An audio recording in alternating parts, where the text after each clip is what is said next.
तो हम अब आप लोगों के सामने वैसे प्रवचनकर्ता को प्रस्तुत कर रहे हैं जो भी बचा खुचा है। और ये वक्ता सुवासानंद जी महाराज अखिल भारतीय संत मत सत्संग के महामंत्री हैं और गुरुदेव की इन पर बहुत कृपा है और इनकी वाणी में इतनी शुद्धता है कि अगर आप छनकर नहीं पिएंगे तो ये आपको छनकर प्रविष्ट हो जाएगा। वाणी की बहुत मधुरता है और केवल आपको तैयार होना है। जैसे आप तैयार हो जाएंगे तो आपके मन मस्तिष्क में इनकी बातें इतनी जोर से ठोकर देगी कि आप जहां भी रहेंगे, जैसी भी अवस्था में रहेंगे, आपको जो गुरुमुखी हैं वो गुरु मार्ग पर चलने के लिए बाध्य कर देंगे और चलना पड़ेगा, चलना पड़ेगा, चलना पड़ेगा। अपना धर्मशास्त्र कहता है चरै वेति, चरै वेति, चरै वेति। तो हम चलते हैं उन्हीं बाबा के पास और उनका नाम है स्वामी सुवासानंद जी महाराज।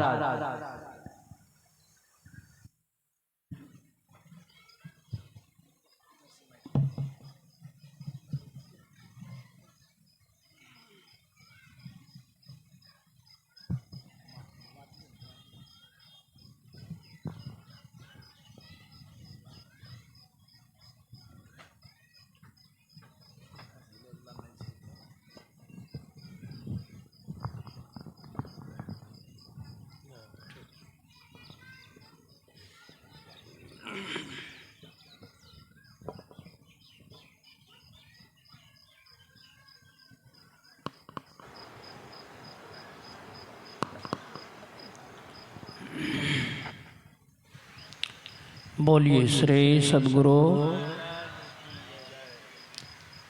जितनी उपस्थिति है उसके हिसाब से जय घोष नहीं हो। इसका एक ही कारण है कि आप लोगों का मन बिखरा हुआ है। आप लोगों का मन पूर्ण रूपेण मंच की ओर होनी चाहिए, तभी आप सत्संग की बातों को समझ सकेंगे। क्योंकि यह विषय भी बड़ा गहन है और सबके लिए अनुकरणीय। इसलिए मैं पुनः चाहूँगा कि आप लोग सद्गुरु महाराज की जय घोष कर अपने मन को मंच की ओर मुखातिब कर लें ताकि बात समझ में आ सके। बोलिए श्री सद्गुरु। यहाँ आने का एक ही उद्देश्य, दूसरा कोई उद्देश्य नहीं है कि संतों की वाणी को हम लोग पूर्ण रूपेण समझ जाएं। इसी के लिए आप लोग काम धंधा छोड़ करके समय निकाल करके आए हैं। यदि इससे भी वंचित रह जाएं फिर फायदा क्या है। इसलिए पुनः सभी भाइयों से, माताओं से, बहनों से निवेदन होगा कि जिनका ख्याल मोबाइल के ऊपर लगा हुआ है अपने मोबाइल को छिपा करके गोद में रख लें, साइलेंट करके। फिर बाद में आप बात कर लीजिए, कोई मना ही नहीं, लेकिन अभी नहीं। अभी मोबाइल को ऐसे करते रहेंगे तो आपका मन उधर ही रहेगा। अब बीच बीच में मोबाइल हल्ला भी करता है बच्चा की तरह। इसलिए साइलेंट करते हुए अपनी आवाज़ को थोड़ा सा गुरु महाराज के जय घोष में लगाएं। बोलिए श्री सद्गुरु महाराज की जय। मंगल मूर्त सद्गुरु मिलवे सर्वाधार।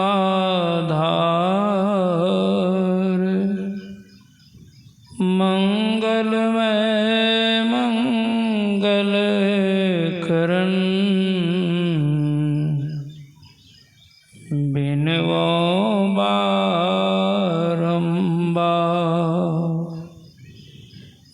धन्य धन्य सद्गुरु सुखदाओ, महिमा कही न जाओ। जो कुछ कहूँ तुम्हारे कृपा, मोते कछु न बसा। परम पूज्य परमाराध्य श्री सद्गुरु महाराज की पावन श्री चरणों में साष्टांग सादर समर्पित है। स्वनिवासित पूज्यपाद श्री के चरणों में कोटिशः नमन। मंचासीन गुरुजन, वंदनीय साधु समाज, सत्संग प्रेमी सदात्माओं, परमादरणीय माताओं, भक्तिमती बहनों, सबों को मेरा हार्दिक नमन है और निवेदन है कि अभी जो आप पाठ की कड़ी में श्रवण किए हैं, ये संत मत का मूल विषय है। वह क्या है? वो है मोक्ष। मोक्ष किसको कहते हैं? पहले इस बात को जान लीजिए।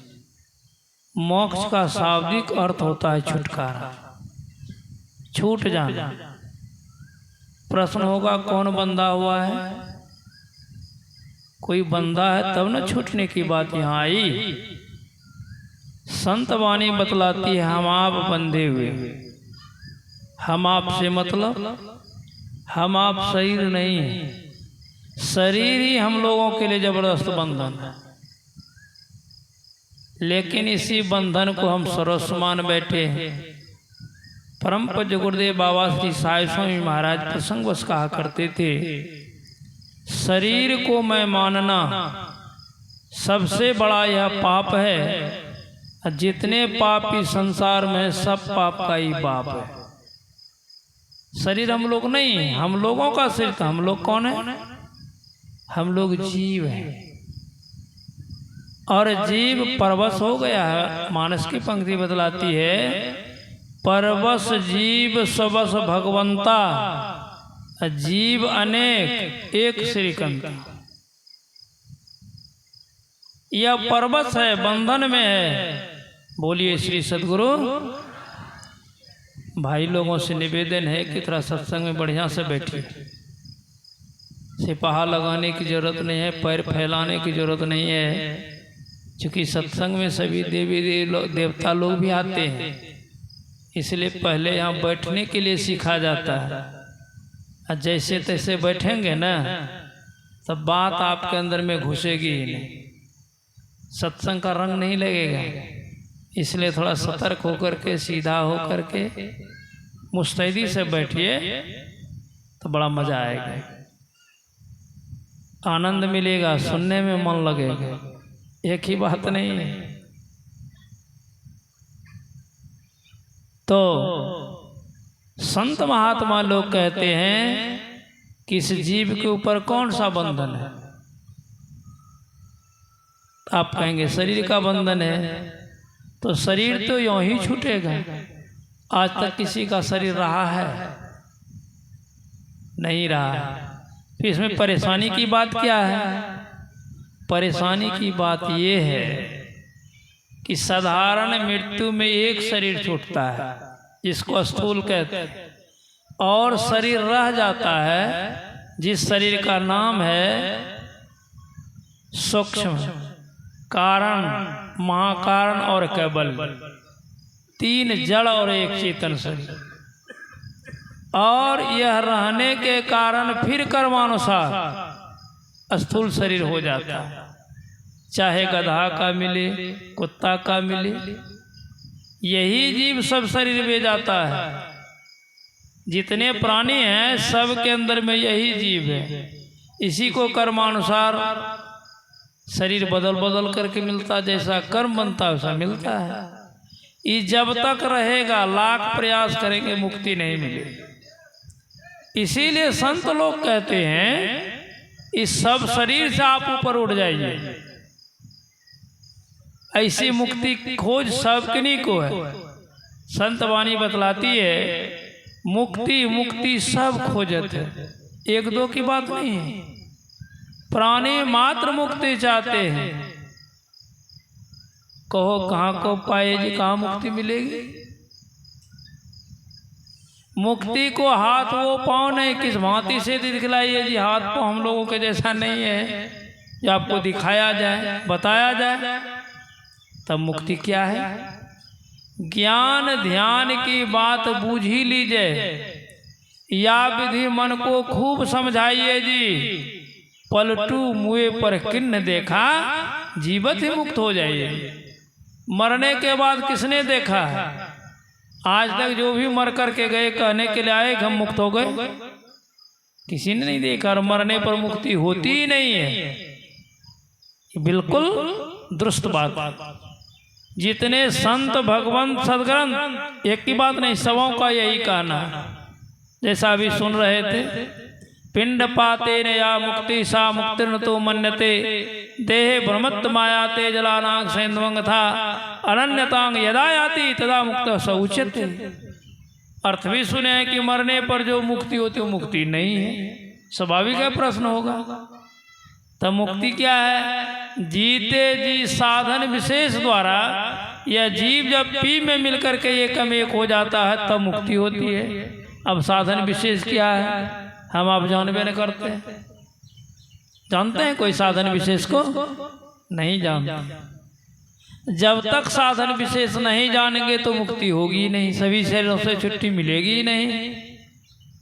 इसी के लिए आपको संत सदगुरु के पास जाना पड़ता है, जाना पड़ेगा। जब तक नहीं जाएंगे आप जान ही नहीं सकते। गुरु महाराज के श्री शब्दों में सुन रहे थे, सदगुरु कृपा की आसना और आस है तो क्या, करता जो नित अभ्यास न विश्वास है तो क्या। क्योंकि मोक्ष दिलाने वाले कौन है? मोक्ष मूलम गुरु कृपा। मोक्ष का मूल ही है गुरु की कृपा। जब तक गुरु की कृपा नहीं होगी तब तक मुक्ति नहीं मिलेगी। और गुरु जो बतला देते हैं उसको अपने जीवन में उतारना होता, अभ्यास करना पड़ता है। इसलिए इस तरह की चर्चाएं, बहुत लोग कहते हैं कि बाबा हमको तो याद है, विश्वास भी है, बड़ी अच्छी बात है, लेकिन आप अभ्यास ही नहीं करते हैं तो विश्वास होने से क्या होगा? सफलता मिलेगी क्या? नहीं। इसलिए अभ्यास करना पड़ेगा। वही अभ्यास क्या है? ज्ञान और योग, ये अभ्यास है। ज्ञान होता है जानने को कहते हैं ज्ञान, जानना जिससे होता है। और योग कहते हैं मिलने को। मिलाप में सुख होता है, वियोग में दुख होता है। हम आप परमात्मा से विलग हो गए, तू तो उतर पड़ियो तब माय, पीब नी शब्द में याही ते पड़ी गयो, दूर चलो नी शब्द में। यही दूरी दुख का कारण है। इस दूरी को खत्म कीजिए, सब किन्हीं को खत्म करना पड़ेगा। और अपने आप से ईबरदारी ठेकेदारी नहीं होता है कि आप किसी को मजदूर को लगा दिए, संसार के कामों में लगा देते हैं, पैसा देते हैं, काम कर देता है। इसके लिए पैसा दे दीजिए तो काम कर देगा? नहीं करेगा। बेटा पोता से भी नहीं होगा, अपने से होगा। जो अपने आप करेंगे जान करके उन्हीं से होगा, उसी की दूरी खत्म होगी। लेकिन इसमें सफलता के लिए महर्षि पतंजलि ने लिखा है कि इन सब नियमों को पूरा करना पड़ेगा। जो नियम को बड़ा मुस्तैदी से सुनेंगे। ज्ञान को 4 भागों में बांटा है, श्रवण, मनन, निधिध्यासन और अनुभव। अभी किस ज्ञान को हम लोग प्राप्त कर रहे हैं? श्रवण ज्ञान को। ये मूल चीज है, पहली चीज है। यदि इसमें फेल तो जीवन भर फेल, कभी आप पास नहीं हो सकते, सक्सेसफुल नहीं हो सकते। सुनिए गौर से, मनोयोग पूर्वक, तब बात समझ में आएगी और उसको जीवन में उतार लीजिएगा। तो अनुभव ज्ञान की प्राप्ति हो जाएगी। ज्ञान की पूर्णता यहाँ है। योग की पूर्णता है समाधि में। समाधि के पहले क्या करना पड़ेगा, जिसमें हम लोग प्रायः फेल होते हैं। कहिएगा बाबा सब फेल होते हैं, का मिला लीजिए। 8 अंग बताया गया, यम, नियम, आसन, प्राणायाम, प्रत्याहार, धारणा, ध्यान, तब है समाधि। योग की पूर्णता समाधि में। आप कहेंगे बाबा यम नियम क्या है? यम का भी 5 भेद है, मिलाइएगा सब कोई ध्यान से। सत्य, अहिंसा, आस्तेय, अपरिग्रह और ब्रह्मचर्य। इसमें कितने लोग पास हैं? हाथ उठाइए तो। कितना सत्य हम लोग बोलते हैं, कितना सत्य का पालन करते हैं? किसी का हाथ उठेगा? कहीं न कहीं हम लोग फेल करते हैं। स्वामी विवेकानंद जी गए थे एक बार बारात, हम लोग भी होते जाते हैं बरयात्री में। वहाँ मजाक में एक झूठ बोल गए थे विवेकानंद जी। रामकृष्ण पंडित महाराज अंतर्यामी जब आए तो पूछते हैं, आज तुम झूठ बोला है? कहा मजाक में झूठ हुए। कहा नहीं, मजाक में भी झूठ नहीं होने चाहिए। हम लोग बात बात में झूठ बोलते हैं, तो यही तो फेल है। किसी भी तरह की हिंसा नहीं होनी चाहिए। क्या हिंसा नहीं होती है? सबसे हिंसा होती है। आप चलते हैं हिंसा होती है, खेती का काम करते हैं हिंसा होती है। ये भी छोड़ दिए, चलना खेती करना, स्नान करते उसमें हिंसा होती। कहाँ बच के जाइए? बात बात में हिंसा होती है, तो कैसे आप योग में निष्णात हो सकते हैं? लेकिन संतों ने बताया हिंसा 2 तरह की होती है, एक वार्य, एक अनिवार्य। वार्य हिंसा से हम आपको बचना है, अनिवार्य हिंसा का प्रायश्चित होता है। अवार्य हिंसा का प्रायश्चित नहीं होता, वो तो भोगना ही पड़ता है। इसीलिए यहाँ अहिंसा की बात आई है। आस्ते, आस्ते किसको कहते हैं? चोरी नहीं करनी। चोरी करने वाला के हार्ट, दिल जो कमजोर होता है, आगे नहीं बढ़ सकेगा। कोई नहीं जानता है, लेकिन आप तो जानते कि मैंने चोरी की है, गलती की है। आपका हार्ट अलाउ करेगा कि मैंने गलती की है। उसके बाद है अपरिग्रह। अपरिग्रह किसको कहते हैं? आवश्यकता से अधिक संग्रह नहीं हो। संग्रह हो, कितना हो? कबीर साहब की वाणी सुन रहे थे, साईं इतना दीजिए जामे कुटुंब समाए, अब मैं भी भूखा न रहूं, साधु न भूखा जाए। इतना तो सबको चाहिए, बाबू हो कि बाबा हो। बहुत लोग कहते हैं बाबा को क्या जरूरत है? जब बाबा के आश्रम पर आप चले जाएंगे तब क्या करेंगे? बाबा आपको ऐसे लौटा देंगे? कहिएगा गए थे आश्रम पर, बहुत दिन के बाद थोड़ा सा जलपानों ने दिया, प्रसादियों नहीं दिया, कहाँ से लाएगा बाबा जी? इसलिए बाबा को भी जरूरत है आवश्यकता भर। मैं भी भूखा न रहूं, साधु न भूखा जाए। इतना तो सब इन्हीं को चाहिए, कोई भी हो, लेकिन इससे अधिक नहीं। इससे अधिक आप संग्रह करेंगे तो आप आगे नहीं बढ़ सकते, मोक्ष को नहीं प्राप्त कर सकते हैं। बड़ी समस्या है। इसलिए सुनने समझने के बाद को जीवन में तो उतारना पड़ेगा। और अंतिम है ब्रह्मचर्य का पालन। जो ब्रह्मचर्य का पालन करेगा उनमें ओज पैदा होता है, शक्ति पैदा होती है और वो मोक्ष में समर्थ होता है। ये है यम। ये पालन नहीं हो रहा है तो आप फेल हैं, हम आप फेल हैं। उसके बाद है नियम। नियम भी 5 है, इसको भी गिन लीजिए। शौच, संतोष, तप, स्वाध्याय और ईश्वर प्रणिधान। शौच कहते हैं पवित्रता को, बाहर से भी पवित्रता और अंतर से भी पवित्रता। अंदर से कैसे अपवित्र होते हैं लोग? काम, क्रोध, लोभ, मोह आदि के चलते इनसे भी आपको बचना पड़ेगा।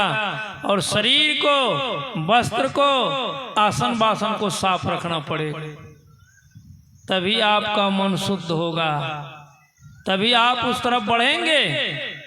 इसलिए शौच, संतोष, ये संतोष क्या है? हम लोगों को संतोष है? नहीं है संतोष। हम लोग कहते हैं जाओ 10 20 50 भय सत होई 1000 तो लाख मांगेगी। इसी फेर में ही दुनिया है। जो जो होते जाएगा आगे बढ़ते चले जाएंगे, काम नहीं बनेगा, दुनिया से आप निकल जाएंगे, मर जाएंगे, समाप्त हो जाएंगे, मुक्ति नहीं मिल सके। मैंने गुरु महाराज के प्रवचन में पढ़ा था, एक पड़ोसी राज्य के आदमी अकाल पड़ने पर दूसरे राज्य में चला गया।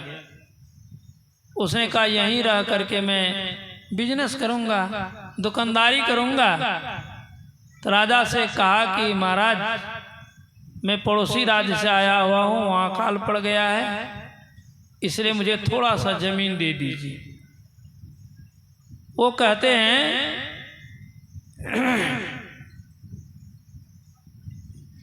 कि देखिए आप पड़ोसी राज्य के अतिथि हैं ना, पैसा की कोई बात नहीं, आप जितना जमीन ले सकते ले लीजिए, लेकिन एक शर्त है कि सूर्यास्त होने के पहले आपको मेरे पास लौट के आना पड़ेगा जमीन माफ करके। तब फ्री पर तो लोग जोर लगाते हैं। 6 बजे सुबह का समय था, निकल गए जमीन मापने के लिए। बढ़ते जा रहे हैं, जमीन अच्छी दिखती जा रही है, छलांग लगा दी। जाते जाते दिन के 2 बज गए। याद आई कि राजा तो बोले थे कि सूर्यास्त के होते होते यहाँ तक लौटना है। अच्छा बजे निकले हैं, 8 घंटा हो गया, अब भूख भी लग गई, प्यास भी थक गए, अब जाएंगे कैसे जाएंगे? लौटा वहाँ से, लगाया छड़दक, जोर तो लगाया, आते आते यहाँ तक तो आया, जैसे पहुंचा हड़ाम से गिरा, राम नाम सत्य हो गया, मर गया। राजा कहते हैं बस इसको 3.5 हाथ जमीन दे दे। ये है लोभी का हालत। इसलिए नहीं, संतोष पूर्वक रहिए, लेकिन हम लोगों की हालतें बदतर है। जाओ 10 20 50 भय सत होई 1000 तो लाख मांगेगी। कोटि अरब खरब असंग धरापति होने की चाह जगेगी। पृथ्वी पातालों राज करो तृष्णाधिकाधिक आग लगेगी। सुंदर एक संतोष बिना सट, तेरी तो भूख कभी न मिटेगी। इसलिए जो कुछ परमात्मा ने दिया उसी में संतुष्ट रहिए। उतना तो सबको दिया है। पौ फाटे पगुरा हुआ, जागे जीवा जोन, सबका हु को देता है चौथ समाना चून। अरे मुर्दाहू को देता है लकड़ी कफन आग, जिंदा नर चिंता करे ताका बड़ा अभाग या दुर्भाग। अभी कोई मर जाए, किसी के परिचय का नहीं है, क्या उसको समाज के लोग छोड़ देंगे? तुरंत मिल करके चंदा चिट्ठा करके उसको गंगा जी में पहुंचा देंगे अर्थी बना के। नहीं, तो जब मुर्दा की व्यवस्था होती तो जिंदा की व्यवस्था नहीं होगी।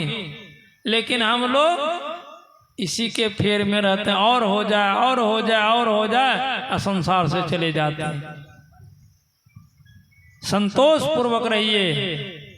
तप किसको कहते हैं? शास्त्र में चर्चा आई है कि सबसे बढ़कर के तपस्या ब्रह्मचर्य का पालन करना। ये सबसे बड़ी तपस्या है। जो ब्रह्मचर्य का पालन करते हैं उनके ताप महाभारत में जाने भीष्म पितामह आजीवन बाल ब्रह्मचारी थे, कैसी उनकी सदगति हो गई। भगवान के हथेली पर उसका संस्कार किया गया। ये ब्रह्मचर्य व्रत का फल था। आज तक ऐसा किनको हुआ है? इसलिए ब्रह्मचर्य का पालन सब किन्हीं को करना चाहिए। जिस किसी में आप सफलता चाहते हैं, संसार में चाहते हैं या भक्ति में चाहते हैं, योग में चाहते हैं, तो ब्रह्मचर्य का पालन करना ही पड़ेगा। ब्रह्मचर्यहीन व्यक्ति से ही काम होने को नहीं है। स्वाध्याय, अपने आप का अध्ययन करना स्वाध्याय है। और ईश्वर प्रणिधान, जो कुछ भी करें हम परमात्मा में समर्पित होकर करें। ये यम है और नियम है। यम नियम के बाद है आसन। किसी भी आसन से देर तक बैठिए। बोलिए श्री सद्गुरु पूज्यपाद श्री आने ही वाले होंगे, उसी की व्यवस्था है। जब तक नहीं आते हैं तब तक आप लोग बैठे रहिए। जब आ जाएंगे तो हम ही बोल देंगे, तब आप लोग उठिए। नहीं तो इधर उधर नज़र को चमकाइएगा ही कीजिएगा, नहीं तो बड़ी गड़बड़ बात। बाबा छोड़ दीजिए आप फूल बांटना, बाबा गाड़ी आ गए, आप लोग उठ करके खड़ा हो जाइए, स्वागत कीजिए।